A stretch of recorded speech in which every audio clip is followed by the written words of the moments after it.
അപ്പോൾ രാവിലെ എഴുന്നേറ്റ പാടെ തന്നെ ചോറിനുള്ള വെള്ളം അവിടെ അടുപ്പത്ത് വെച്ചിട്ടുണ്ട്.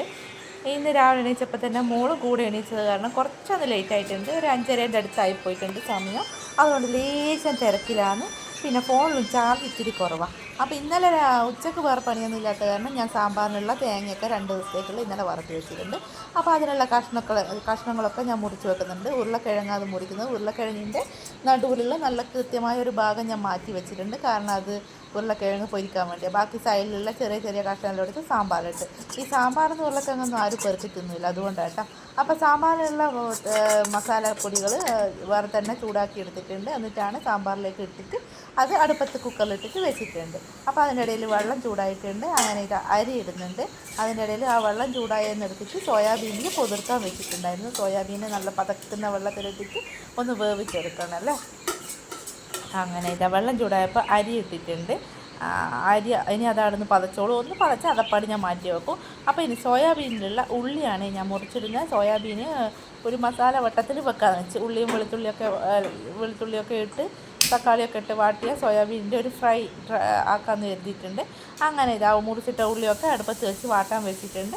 ഞാൻ നേരത്തെ സാമ്പാറിൻ്റെ കഷ്ണത്തിൽ നിന്ന് മാറ്റി വെച്ച ഉരുളക്കിഴങ്ങാണ്. അത് നടുവിലുള്ള നല്ലൊരു ഷേപ്പുള്ള കഷ്ണം വളരെ നൈസായിട്ട് കട്ട് ചെയ്ത് അതിൽ മഞ്ഞൾ, മുളക്, ഉപ്പ്, ലേശം പഞ്ചസാരയും കൂടി ഇട്ടിട്ടുണ്ട്. പഞ്ചസാര ഇട്ടത് കുറച്ചൊരു ഒരു ക്രിസ്പിനെസ് കിട്ടാൻ വേണ്ടിയിട്ടാണ്. അങ്ങനെ അത് അവിടെ മാറ്റി വെച്ചിട്ടുണ്ട്.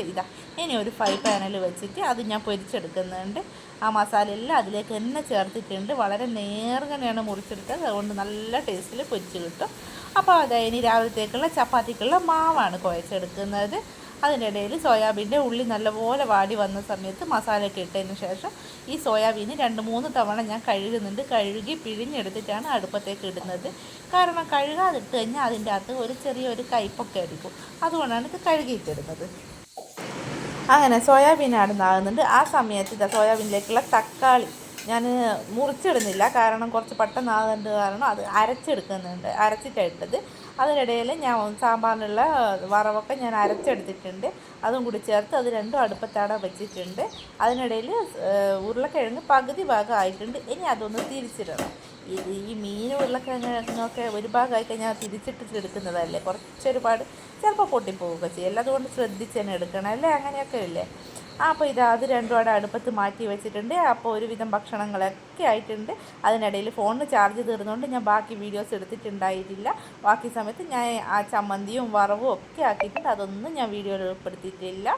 അപ്പോൾ ഇലയിലാണ് ഇന്ന് പൊതിച്ചോറാണ് എടുക്കുന്നത്. അപ്പോൾ ഏതായാലും പൊതിച്ചോറും കൂടി ഒന്ന് വീഡിയോ എടുക്കാമെന്ന് കരുതി പൊതിച്ചോറിന് ഇല വേറെ വാട്ടിയിട്ട് അതിൽ ചമ്മന്തിയും മറ്റൊരു ഇതിൽ തൊട്ടപ്പോൾ എൻ്റെ കൈ പതച്ചു പോയി. കാരണം ആ വറവിൻ്റെ പാത്രം അന്നേരം ഞാൻ കൊണ്ടുവച്ചതാണ്, ഓർത്തില്ല. ആ സ്പൂൺ ആ പാത്രത്തിൽ തന്നെ കിടന്ന്. കാരണം ആ സ്പൂൺ നല്ല പോലെ പതച്ചിട്ടുണ്ടായിരുന്നേ.